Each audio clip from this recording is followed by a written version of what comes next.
Vamos apresentar este livro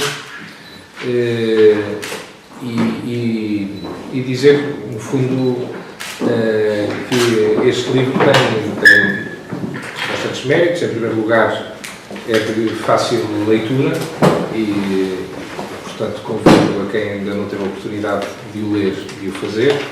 Aliás, aproveito para dizer que temos aqui alguns para venda e quem não o tiver ainda aconselho a comprar. Foi bastante mais barato. Ele está aqui a um preço bastante mais barato daquilo que eu comprei na livraria. É um livro de fácil leitura e que nos confronta com a nossa história, de uma forma bastante simples, necessariamente sintética, mas com alguns momentos determinantes da nossa história.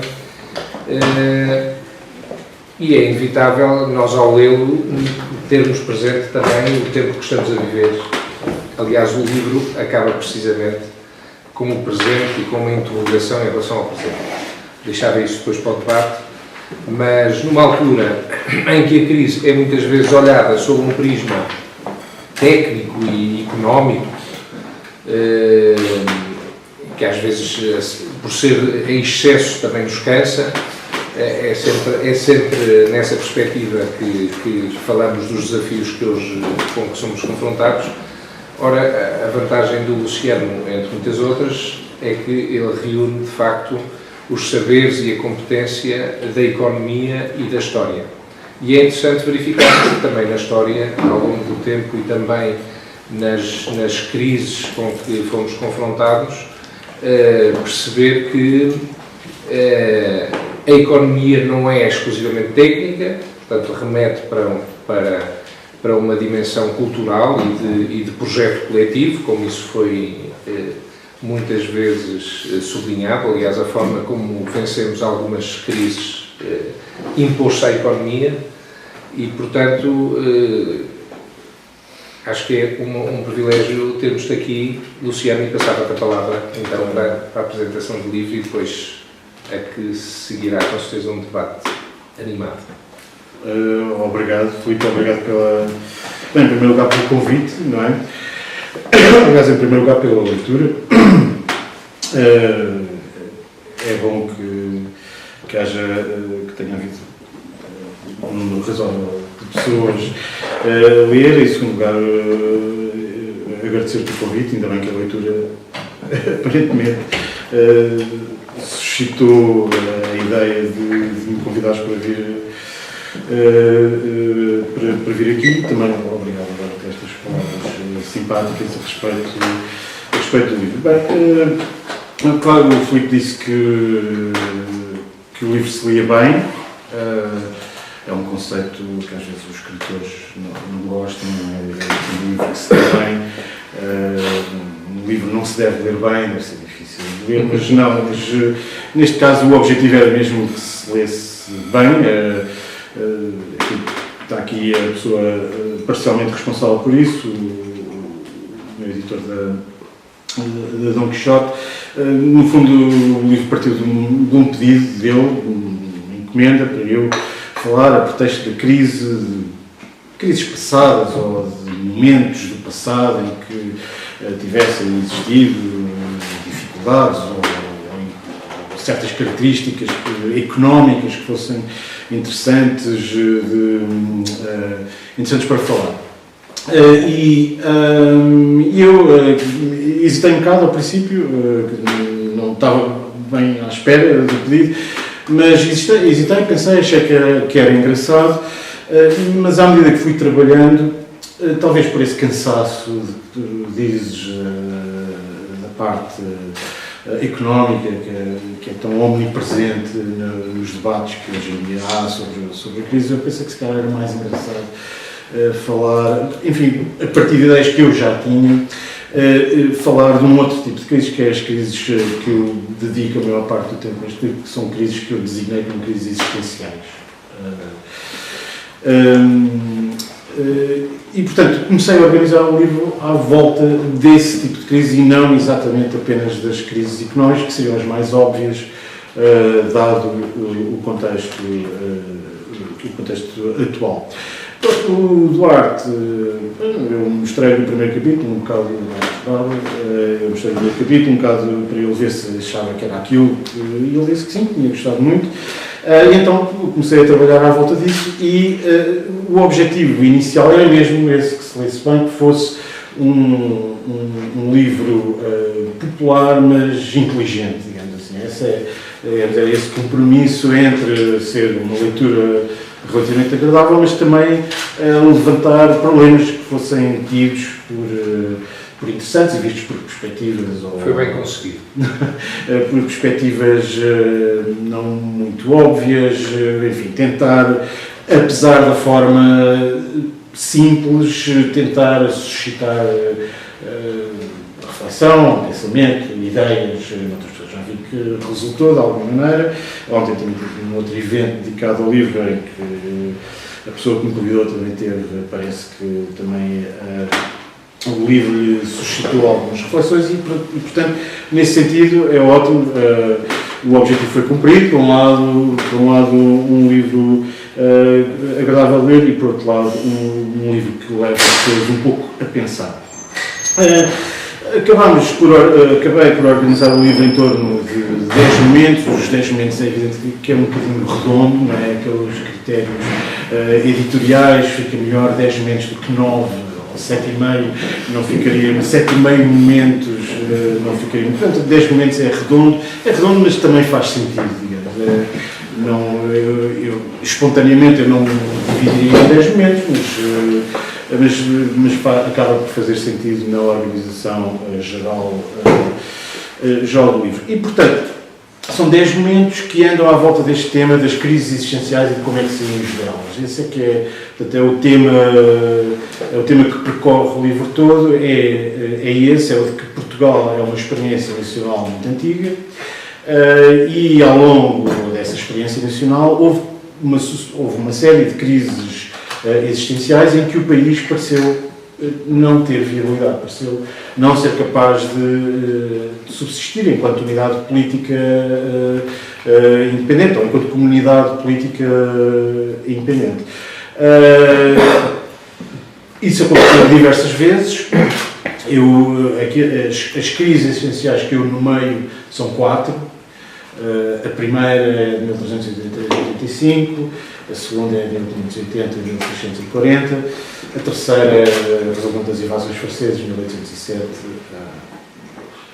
o limite do fim dessa crise não é claro, mas digamos anos 20, 30 do século XIX, e a quarta seria a atual, que tem, eu acho, também algumas características existenciais, dado o enquadramento institucional em que nós vivemos, a União Económica, a União Europeia, por um lado, e depois, sobretudo, a União Económica e Monetária, que levanta desafios um bocado diferentes apenas da União Europeia. Portanto, estas são as 4 grandes crises existenciais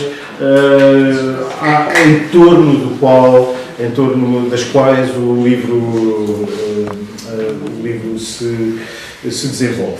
Os 10 momentos, então, são os momentos que alternam com estas crises existenciais e em que, pelo contrário, há, em muitos desses momentos, um grande otimismo sobre Portugal.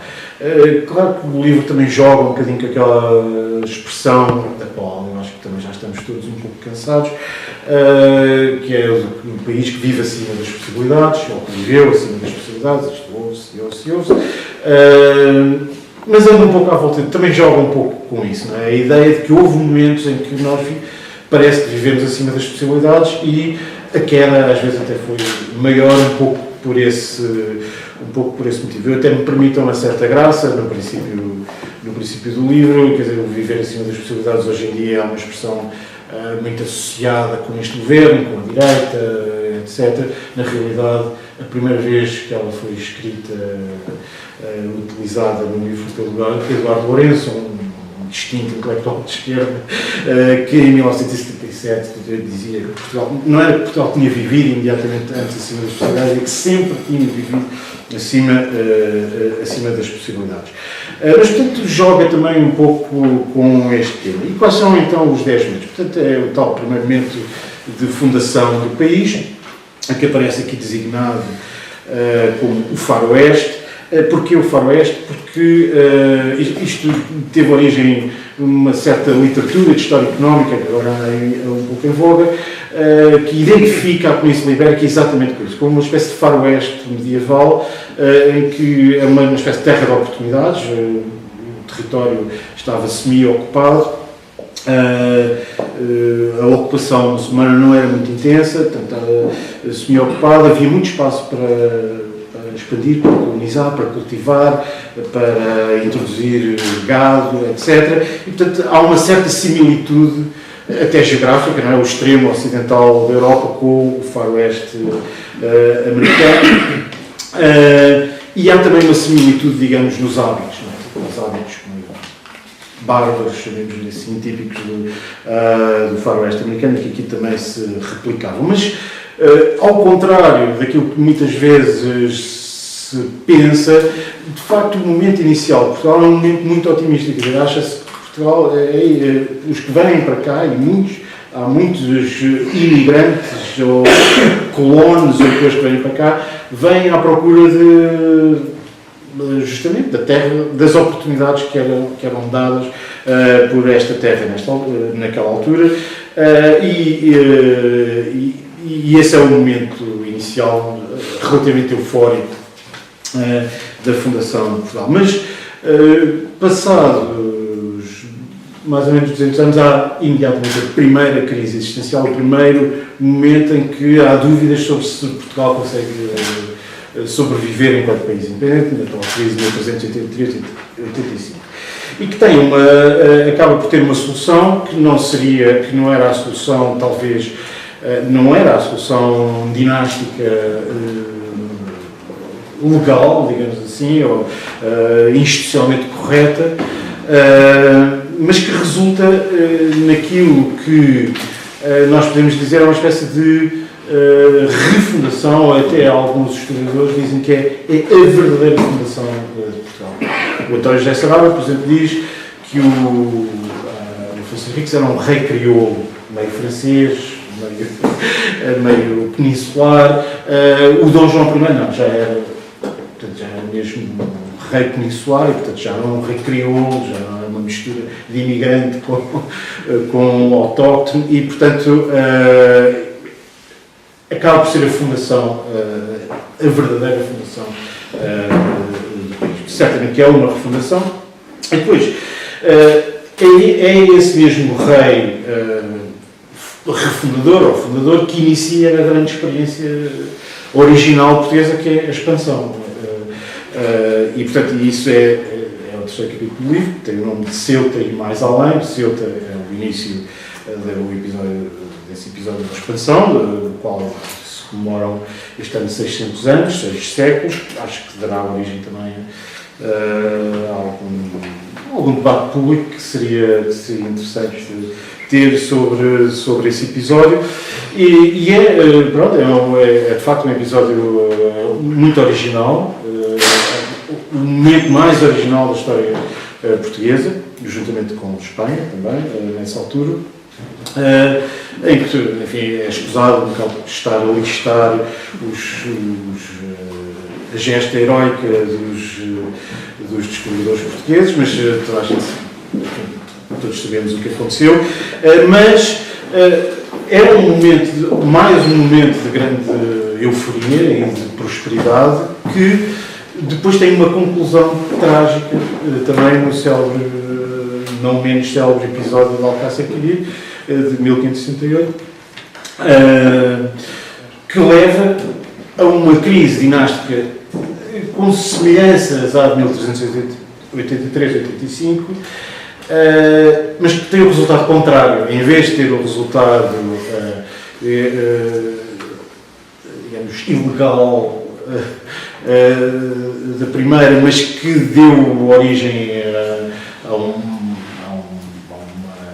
à viabilidade de Portugal enquanto uma coroa autónoma, aqui é o contrário que acontece. Quer dizer, digamos, a sucessão dinástica do Dom Sebastião e depois do Cardeal do Henrique é relativamente complexa, mas acho que é mais ou menos óbvio, por causa das diversas ligações familiares, que a pessoa que deveria ter herdado o trono naquela altura era efetivamente Filipe II. E, portanto, a junção das coroas acaba por ser institucionalmente mais correta. O que se verifica é que, digamos, um lado que corresponderia ao Dom João I na primeira crise, que era o António I, não teve capacidade para desistir. Talvez não teve, também porque a Espanha era uma entidade espetacular, na altura era um grande império europeu, era a grande potência mundial da época, era talvez o que não acontecia no século XIV, portanto era muito mais difícil combater um inimigo com a escala que tinha a monarquia hispânica naquela altura. E, portanto, resulta nesta segunda crise em que Portugal desaparece mesmo durante algum tempo desaparece mesmo enquanto unidade política independente. Não como unidade política autónoma, que sobrevive, porque, apesar de tudo, o Filipe II garante, digamos, os privilégios tradicionais da maior parte das elites portuguesas e dos símbolos, até dos símbolos culturais, o uso da língua, etc. Portanto, Portugal permanece autónomo na monarquia hispânica, mas não independente. Portanto, a coroa é a mesma e o país não existe enquanto tal, pelo menos naquele período em que os países se identificavam com as dinastias que os governavam. Politicamente desaparece nesse sentido. E este momento de desaparecimento são 60 anos, não é? Acaba por haver outra vez, lá está, um momento desesperado, muito mais desesperado do que aquele que nós estamos a ver agora, mas acaba por haver uma saída. Saída essa que resulta um bocado da própria desagregação da monarquia hispânica, da incapacidade para manter todas as suas partes dentro e de uma resistência que se cria cá. Quer dizer, a causa imediata é um projeto de reforma da monarquia hispânica que, no fundo, retirava alguns dos privilégios tradicionais, sobretudo da aristocracia portuguesa. Havia uma grande divisão entre a elite portuguesa, dentro da aristocracia, entre os que queriam vingar na monarquia hispânica, porque a monarquia hispânica oferecia oportunidades de carreira e de destaque a nível europeu e mundial, que Portugal não oferecia, e há essa divisão entre os que querem aproveitar essas oportunidades da monarquia hispânica e aqueles que se sentem um pouco prejudicados por isso, e acabam por se reunir um pouco à volta do João IV,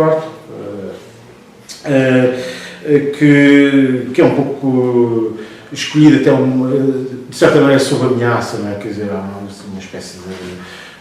ou assumes a coroa, ou isto transforma-se numa espécie de república aristocrática à veneziana ou à holandesa, e o Dom João IV acaba por aceitar o papel de cabeça dessa recuperação dos privilégios tradicionais da aristocracia portuguesa e que acabam por representar, lá está, uma coroa, a recuperação também da coroa para uma cabeça portuguesa. E, portanto, lá saímos outra vez, uma situação parecia... temos de ter a ideia de que é isso, que a monarquia hispânica, naquela altura, era como uma espécie de Estados Unidos da América, era a maior potência do mundo, era praticamente impossível combater aquela entidade, mas... apesar do aspecto desesperado que a situação tinha, enfim, lá encontramos uma saída. A situação é muito difícil nessa altura, extremamente difícil, quer dizer, envolve uma espécie de guerra colonial de 30 anos, que só se resolve já mais para a proclamação de 1640, mas a resolução da Guerra da Restauração ocorre apenas 28 anos depois, E ao longo de todo esse tempo a situação continua a ser muito desesperada. Inclusivamente há algo que aparece nessa altura e que passa a ser uma espécie de tema recorrente da história portuguesa, que é durante a Guerra da Restauração o padre António Vieira, que é conselheiro de Dom João IV e depois de Luís Guzmão, uma vez morto o Dom João IV, o padre António Vieira propõe, a meio da Guerra da Restauração, uma espécie de relocalização de Portugal para o Brasil, isto é, refundar Portugal no Brasil. Portanto, muitas vezes fala-se do Quinto Império, sobretudo num lado místico, mas não é, de facto, não é só isso, é um projeto político claro, que tem o Brasil como centro. Portanto, era passar a monarquia da Europa para a América, para o Brasil, e fazer do Brasil uma espécie de centro de um império, do tal Quinto Império, um império universal, que substituiria todos os outros, mas que irradiaria a partir da América. E isto acontece durante a Guerra da Restauração, sob esta proposta do padre António Vieira, numa altura em que, para conseguirmos combater a monarquia hispânica, basicamente vamos alienando o império, sobretudo o império asiático, à Holanda e à Inglaterra, vamos alienando de várias maneiras, ao mesmo tempo que recuperamos o Império Atlântico, tanto o Brasil como a costa ocidental da África, que os holandeses tinham tido grande penetração durante o período da monarquia hispânica, são recuperados. Mas há aqui, de facto, um custo muito grande e a situação política, económica, etc., é muito difícil. Até que acontece uma espécie de um outro golpe de sorte, que é a descoberta do ouro das Minas Gerais no final do século XVII. Quer dizer, quando a situação parece outra vez desesperada, há aqui este bónus que surge por essa altura e que quer dizer, o ouro do Brasil não é um século inteiro que dura, mas é quase, que são muitas décadas que dura e corresponde a mais um desses episódios que se pode dizer que vivemos acima das possibilidades. E este é o outro tema recorrente que se verifica nesta nossa história, é que desde o Império, desde a fundação do Império, que tem havido, até há pouco tempo, a possibilidade de utilizar recursos que são exteriores ao país, e que permitem ao país viver dessa forma que nós podemos dizer que é acima das possibilidades. Portanto, há este tema recorrente dos meios exteriores ao país, que permitem o país viver de uma maneira que se calhar não viveria não tendo esses meios, e depois há esta ideia paralela de que o melhor muitas vezes é Portugal não ser só isto e ser outra coisa qualquer para além daquilo que é, não é? E isso acontece de facto desde o episódio de Ceuta e repete-se aqui.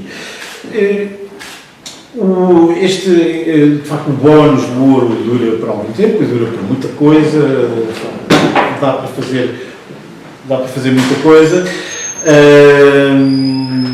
mas a certa altura esgota-se e o episódio do ouro, de facto, é mais um daqueles episódios em que as pessoas perguntam: mas porquê é que não se usaram aqueles meios extraordinários para fazer mais do que aquilo que efetivamente se fez? Quer dizer, enquanto estava a ver, como eu disse, é praticamente um século, uma quantidade, nunca se tinha visto tanta quantidade de ouro no mundo até àquela altura, e maior parte do ouro, de facto, transita daqui para a Inglaterra, onde vai financiar a Revolução Industrial Inglesa, essencialmente. Portanto, acaba por ser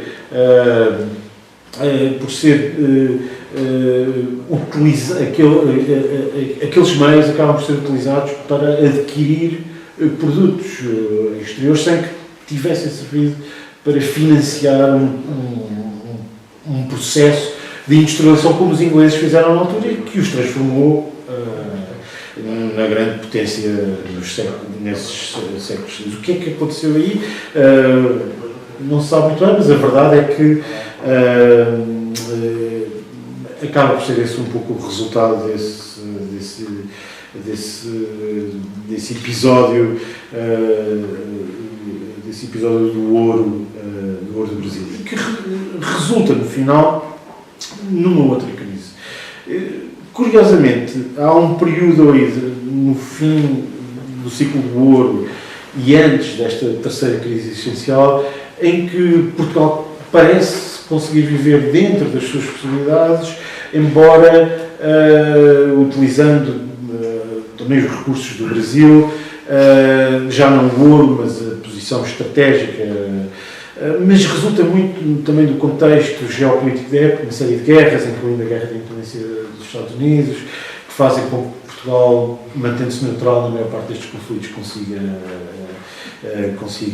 ter uma posição interessante em termos geoestratégicos, mas a crise mas esta situação acaba por redundar numa terceira crise, que é a crise das invasões francesas, em que aí, de facto, a responsabilidade direta não é portuguesa, é do projeto imperial napoleónico, que Napoleão, basicamente, queria conquistar o Império Europeu e destruir as dinastias tradicionais europeias, e a portuguesa era mais uma, muitas outras foram vítimas disto, mas no caso português deu-se uma interessantíssima originalidade, mais uma vez, que é a dinastia ameaçada pelo Napoleão recupera a velha ideia do padre António Vieira, que aliás nunca tinha desaparecido desde essa altura. Vários autores no século XVIII propõem uma coisa do género, recupera essa ideia e vai para o Brasil. Portanto, em vez de arranjar um refúgio qualquer europeu, que aliás não era muito seguro, porque Napoleão realmente varreu a Europa inteira, e deslocou-se para o Brasil, não apenas, à época isso foi muito identificado com cobardia, fuga às responsabilidades, etc., mas não é bem isso, quer dizer, é mesmo a recuperação da tal ideia que se calhar o melhor é recomeçar esta experiência toda no outro lado, neste caso o Brasil, não é? Mais uma vez o Brasil, e refundar Portugal no outro lado, com potencialidades muito maiores, como o Brasil tem, embora potencialidades sempre aquele ar potencial, apenas potencial e nunca exatamente concretizado, não é? O eterno país do futuro, como dizia o Stefan Zweig, não é? É o país que é sempre o país do futuro, está sempre para ser a maior potência mundial, e depois nunca é bem a maior potência mundial, mas quer dizer, há essa ideia, há a recuperação através dessa ideia com o Dom João VI, que permanece no Brasil muito para além depois do período napoleónico ter passado. E permanece porque quer fazer esse projeto, quer passar esse projeto à prática. Curiosamente, quando quem proclama a independência do Brasil não é o Dom João VI, mas é o filho de Dom João VI, e não se auto-intitula rei, auto-intitula-se imperador, porque é um símbolo associado à ideia do Brasil, que é essa ideia de um império português feito no outro lado. Esta terceira crise também acaba por se resolver de uma maneira estranha, um pouco utilizando os códigos políticos da época, começam a aparecer as ideias liberais. No caso de Portugal, a revolução é tanto liberal como uma revolução nacional, no fundo há a reclamação do regresso do rei a Portugal, portanto, da reinstauração da importância do Portugal metropolitano e não o Portugal metropolitano como anexo do Portugal americano, ou recuperação do Portugal europeu enquanto tal e não como anexo do Portugal americano, mas a Revolução Liberal existe, quer reconstituir a situação tradicional e acaba por pedir ao rei que regresse, o rei acaba por regressar, e é assim que a crise se resolve enfim, inaugura-se um novo período de uma relativa prosperidade. É um capítulo que eu dei o nome de Vida Nova. Há aqui um jogo de palavras que Vida Nova era aquilo que o Oliveira Martins dizia que ia inaugurar, outra pessoa com um grande êxito nesses inícios de Vida Nova. Não passou 3 meses no Ministério das Finanças, uma vida nova, mas curta, não é? E é esta ideia que está associada. Enfim, o Oliveira Martins é uma certa superação do liberalismo, mas eu uso o trocadilho para falar da experiência liberal, que é muito interessante no sentido de quando uma pessoa estuda aquele período, as semelhanças com o período atual são muito interessantes. Há muitas diferenças também, mas quando se diz o S é de uma atualidade extraordinária, realmente é porque, talvez até pelos hábitos políticos que são parecidos, há eleições, há partidos, não eram bem a mesma coisa, mas enfim, há eleições, há partidos, há eleitorados para conquistar, etc. Os métodos que são utilizados pelos políticos são muitas vezes parecidos, e portanto, de facto, há uma certa semelhança e há também uma aparência de prosperidade na segunda metade do século XIX, que é semelhante àquela que nós tivemos nos últimos tempos, viver a crédito, o crédito financiado nessa altura por mais um monte de bónus que nos acompanhou ao longo dos últimos 2 séculos e que nas últimas décadas tem desaparecido, são as remessas de imigrantes. As remessas de imigrantes são a grande fonte que permite pagar o crédito em Inglaterra, que financiava as obras públicas com as quais os políticos se apresentavam ao país. E, portanto, mais uma vez, uma aparentemente prosperidade em que o instrumento para a prosperidade acaba por ser essas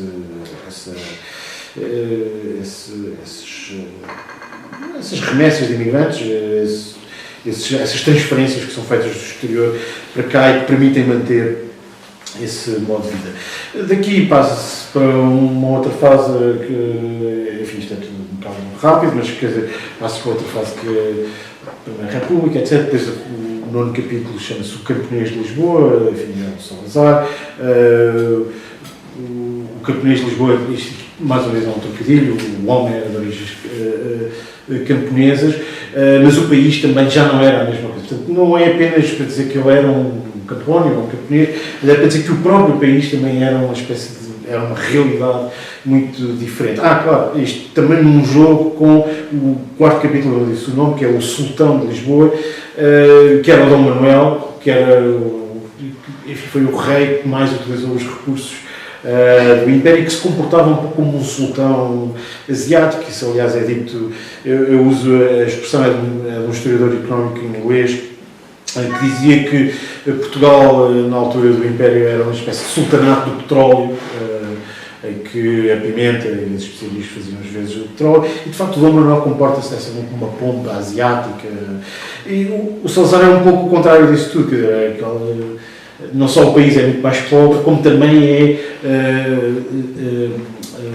a justificação das virtudes da poupança, da austeridade, etc. Portanto, é um jogo também com isso, mas é um período também relativamente próspero, em que, partindo de um nível muito baixo, Portugal tem um comportamento económico interessante, e daqui desembocamos depois nesta última crise, sobre a qual acho que é melhor para o fim dizer algumas coisas sobre ela mais no fim daquilo que eu tenho para dizer. Pronto, esta é a estrutura do livro, e há algumas ideias que são que aparecem aqui recorrentemente. Por um lado, estas crises existenciais, não sei bem por que razão, parecem ter um padrão temporal que acontece em 200 e 200 anos, não sei, não tem explicação, também não procuro tirar daquilo ações especiais, mas é uma verificação de que elas têm acontecido com esta regularidade. Essa é a primeira ideia de que elas vão acontecer, quer dizer, de facto, o país fundado no século XI, XII, depois no século XIV, a primeira crise, o ciclo da expansão, depois no fim do século XVI, a segunda crise, depois 200 anos, a crise das invasões francesas, e agora esta que tem algumas características existenciais também. As crises são, claro, são diferentes, resultam de muitas... têm fontes diferentes, origens diferentes, mas o ponto comum a todas elas é esta ideia de ameaça da sobrevivência do país enquanto comunidade política independente. E isso repete-se. Claro que é uma coisa que é de notar, repete-se porque o país também é muito antigo, não é? Quer dizer, e isso também é um ponto importante que eu gostava de ir no fim. É dos países mais antigos da Europa, talvez até o mais antigo no sentido com a mesma configuração territorial, e é natural que um país tão antigo tenha tantas crises. Nós pensamos em outros países, pensamos na Alemanha, que agora tem um comportamento bastante afirmativo em relação a todos os países. É uma espécie de crise permanente. A Alemanha foi fundada em 1871, quer dizer, foi fundada numa guerra, originou duas, e está sempre envolvida em crises terríveis. Existenciais também, quer dizer, já foi um território enorme, hoje em dia já foi dividido ao meio, durante a Guerra Fria, agora um bocado maior. É um país muito instável, como aliás boa parte dos países europeus. Portanto, estas crises existenciais não são só nossas. Eu estou a falar de Portugal, por isso é que falo delas, mas existem, e o ambiente europeu é muito propício a isso, porque a própria Europa apesar de também ser uma entidade cultural e política bem sucedida, é uma entidade política e cultural cheia de dúvidas existenciais e de crises existenciais permanentes. Estamos a viver mais uma na atualidade. E, portanto, o ponto comum é esta ameaça de Portugal enquanto comunidade política independente.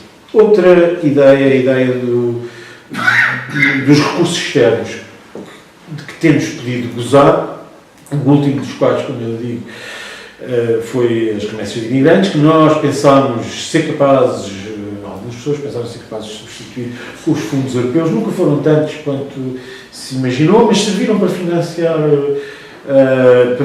muita coisa, mas nas últimas décadas essas duas fontes de recursos externos desapareceram, os imigrantes já não mandam, voltam a ser muitos, agora tantos como eram nos anos 70, mas não mandam remessas. Os antigos deixaram de mandar as remessas, a partir de meados dos anos 90, até ao princípio dos anos 90 nós ainda tínhamos 10% do PIB de remessas de imigrantes, que era uma quantidade. Sim, no princípio dos anos 90. Era uma quantidade extraordinárias que permitiam.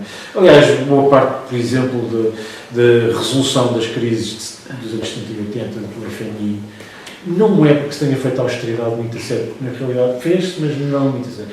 É porque há um regresso dessas remessas que por volta de 25 de abril da PrEP tinham desaparecido, mas que em fins dos anos 70, princípios, voltam em grande e que ajudam o país a sair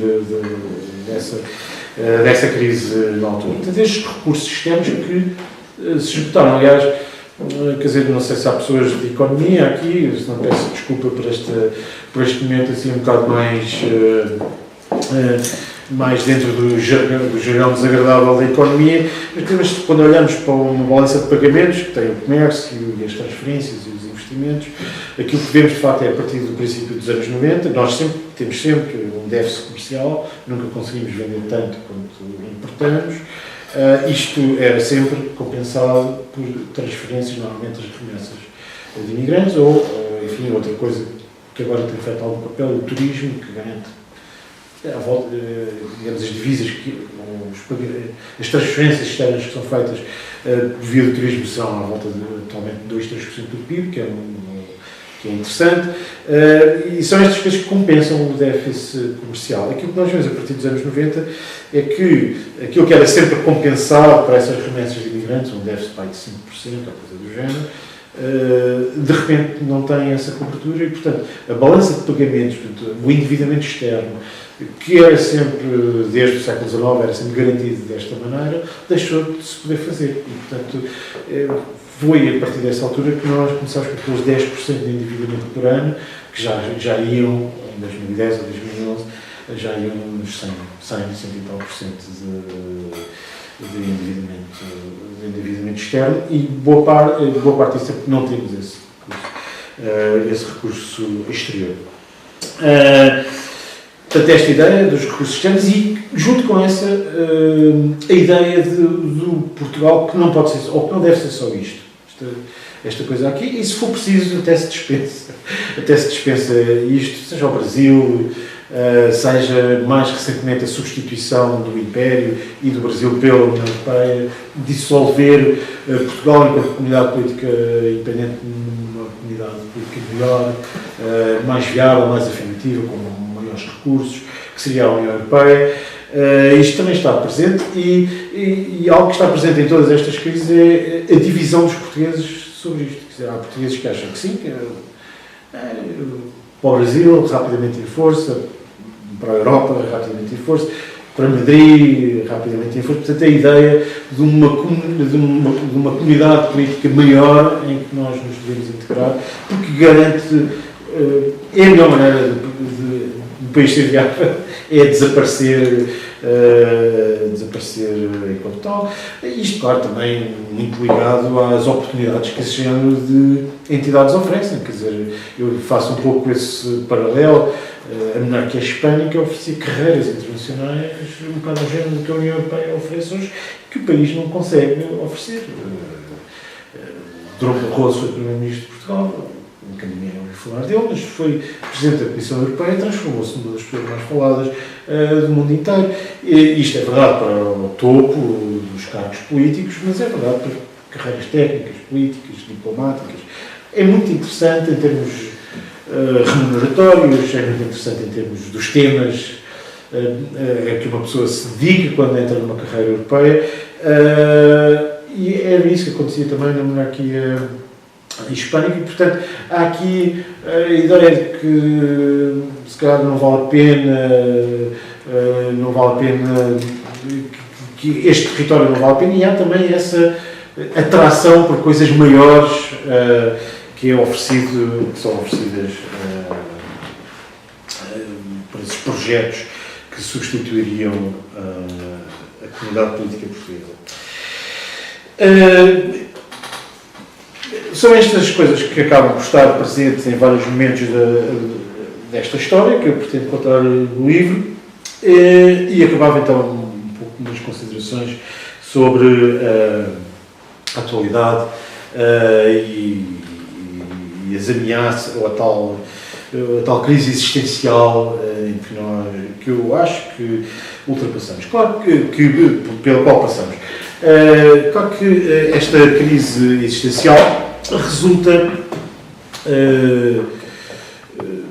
por um lado de um certo lastro histórico, não é? Quer dizer, isto é, todos aqueles meios que nós tínhamos e que nos permitiam viver com recursos exteriores desapareceram. Desapareceu o Império,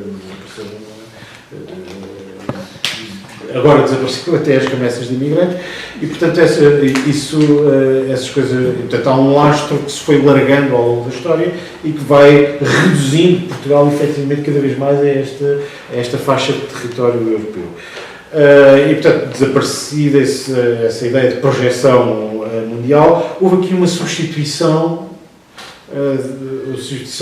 dessas ideias mais vastas pela União Europeia. Achou-se que a União Europeia era a maneira de Portugal se afirmar melhor no mundo. E é bem provável que seja verdade.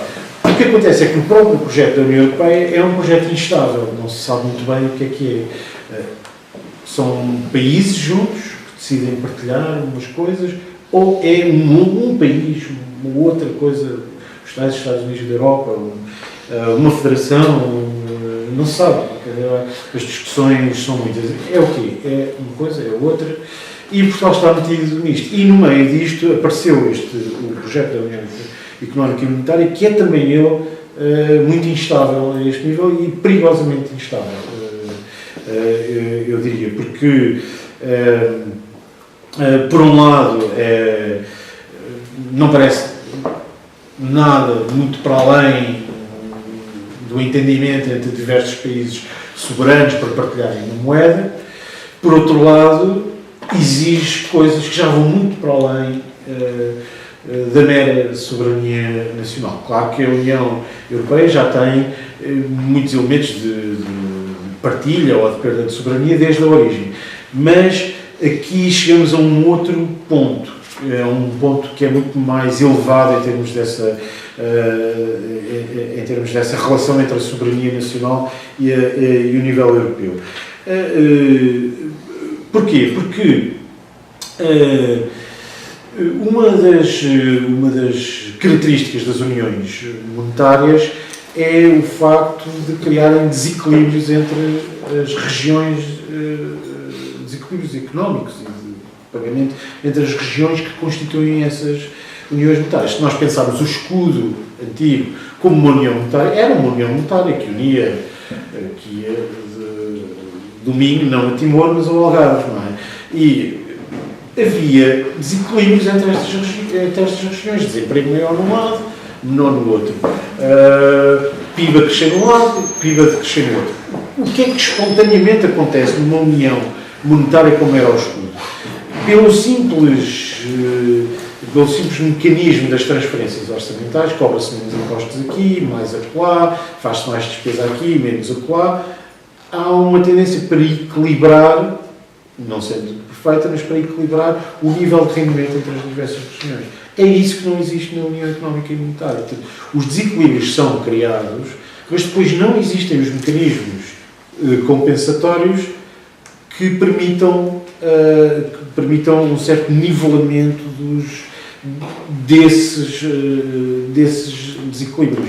E esse é o grande problema da União Económica e Monetária, do euro, e que é o problema da Grécia e de Portugal, que é se a União Económica e Monetária tivesse os correspondentes mecanismos compensatórios automáticos, a Alemanha não tinha nada que se queixar, mas a Alemanha também é um país soberano, e esse é que é o problema, e é essa indefinição do euro ou da União Económica e Monetária. E, portanto, a Alemanha diz, desculpem, nós contribuímos com 30% e tal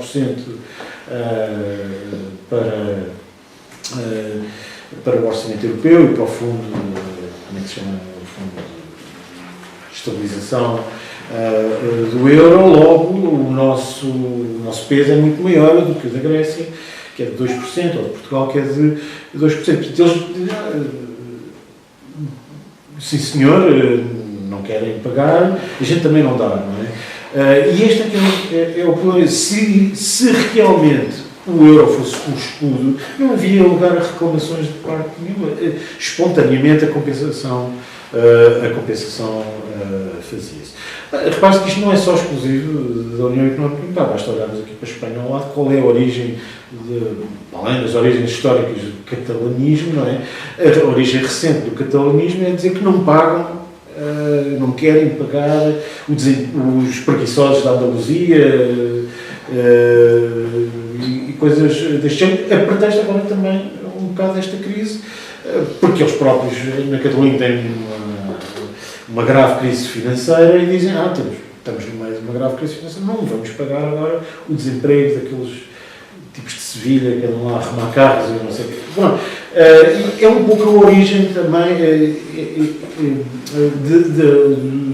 do problema da virtual desintegração de Espanha, ou ameaça à desintegração de Espanha. E o euro é também um pouco isso, quer dizer, é incompleto em termos institucionais e, mais uma vez, é um daqueles projetos da União Europeia muito interessantes, mas que em si próprios são geradores de instabilidade. E nós estamos exatamente no meio disso. E quais são os desafios que nos são colocados aí? Eu falo um pouco disso no livro, no fim. E, quer dizer, eu coloco 3 ideias como as possíveis para, não é fazer futurologia, mas é apresentar cenários hipotéticos e plausíveis. Alguns já estão a acontecer. E, portanto, no fundo, neste contexto do euro, o que é que Portugal pode fazer? É aquilo que está a fazer agora, cumprir com as obrigações necessárias para reequilibrar, para deixar de viver como vivia, isto é, com o progressivo endividamento ao exterior, e viver dentro das suas possibilidades, e nem que isso obriga a uma austeridade brutal, difícil, com um desemprego elevado, com gastos públicos muito elevados. É este o nosso problema, é este o problema da Grécia e do famoso Syriza agora, não é? Também é o mesmo problema, eles dizem, não queremos fazer isso. Mas essa é uma das obrigações, é uma das maneiras de resolver. Tem um custo muito grande, como se está a ver em todos os países que passam por esse processo. Pode ser um custo que vale a pena pagar, que as pessoas acham que vale a pena pagar. Isso é uma questão para ser decidida eleitoralmente perante as propostas que forem feitas pelos partidos. Mas tem um custo social, económico, político elevado. Político também é importante porque o que nós estamos a ver na Grécia é a desintegração dos sistemas políticos tradicionais do pós-guerra europeu. Não é um partido de centro-esquerda, não é um partido de centro-direita, e as margens à volta desses dois partidos. Neste momento isso se inverteu. Quer dizer, o PS grego não existe, quer dizer, está do tamanho do bloco de esquerda cá, não é? 3, 4% dos votos. E o PSD local, a Nova Democracia, foi batido por um partido que era o bloco de esquerda há 2 anos atrás. Portanto, era um partido que tinha 3, 4% dos votos e que neste momento vai quase nos 40%. É a desintegração daquele sistema, que aliás não acontece só na Grécia, em França, por outras razões também, mas também por estas, porque a França tem muita dificuldade também em viver dentro do euro. O sistema político tradicional também ameaça a desintegração. Em Espanha, aqui ao lado, não só pelas regiões, mas o próprio sistema político. Quer dizer, os dois partidos do centro, de esquerda e de direita, já não fazem uma maioria absoluta, juntos, e o partido que seria o bloco de esquerda local também aparece no topo das sondagens com 20% e tal dos votos. Portanto, a União Económica e Monetária tem estes efeitos, e os programas que ela obriga a adotar podem resultar e estão a resultar em coisas deste género. Há quem fique feliz, o Podemos, o Syriza serem esperanças novas, mas são resultantes dos constrangimentos desta arquitetura institucional que é mal concebida, quer dizer, isto é mal concebida ou até impossível de desenvolver muito melhor.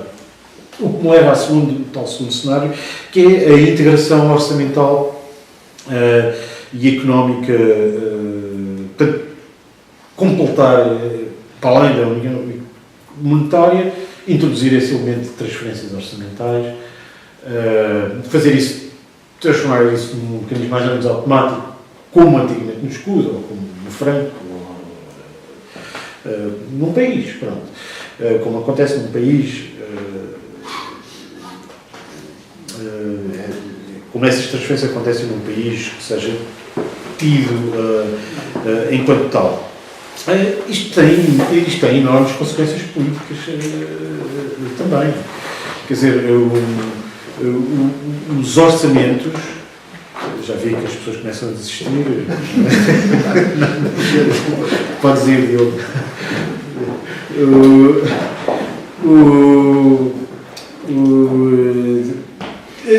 Os orçamentos são feitos pelos parlamentos nacionais, pelos representantes políticos nacionais. Para haver um orçamento europeu, teria de se fazer também uma transferência de democracia portuguesa para uma democracia europeia que justificasse a existência desse Parlamento nacional ou federal europeu, onde estas decisões pudessem ser tomadas e em que os cidadãos dos vários países se sentissem efetivamente representados.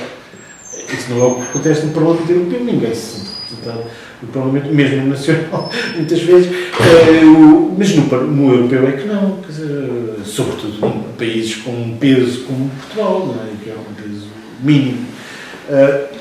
E isto é um problema político de extrema gravidade em termos da representatividade das instituições democráticas, etc. E coloca também dificuldades elevadas. Pronto, o terceiro cenário, que é aquele que também pode estar pode ou não estar em curso a partir dos episódios gregos, é a desintegração do euro e o regresso às moedas nacionais, em que voltar-se aos velhos hábitos de desvaloriza, não desvaloriza, faz isto, faz aquilo outro, como, enfim, se fazia no passado, e como, aliás, já agora, o próprio Banco Central Europeu está a fazer em relação a outras moedas que não o euro. O que é que está o Mário Draghi a fazer nesta altura? É desvalorizar o euro para ver se a economia europeia arranca de alguma maneira. E porquê? Porque os Estados Unidos, a Reserva Federal, já fez isso há não sei quanto tempo, e isso colocou também essas dificuldades à capacidade de exportação europeia. Portanto, no fundo, estamos a ver é realmente a passagem deste género de instrumentos do nível nacional para o nível europeu, mas o Mário Draghi comporta-se como um bom italiano antigamente em Itália. A Itália também vivia muito destas desvalorizações competitivas durante décadas. Agora é o Mário Draghi que as faz na Europa, para grande raiva dos alemães que acham que está a destruir o euro, etc. Mas, portanto, este terceiro cenário, a desintegração do euro, não está completamente excluída. De facto, o episódio grego é um passo que pode ou não ser nessa direção. De qualquer maneira, qualquer uma destas situações é difícil e vai ter de exigir, qualquer uma destas soluções terá de existir, e todas elas terão custos elevados. É uma questão de escolher entre estes diversos custos elevados. Muito bem.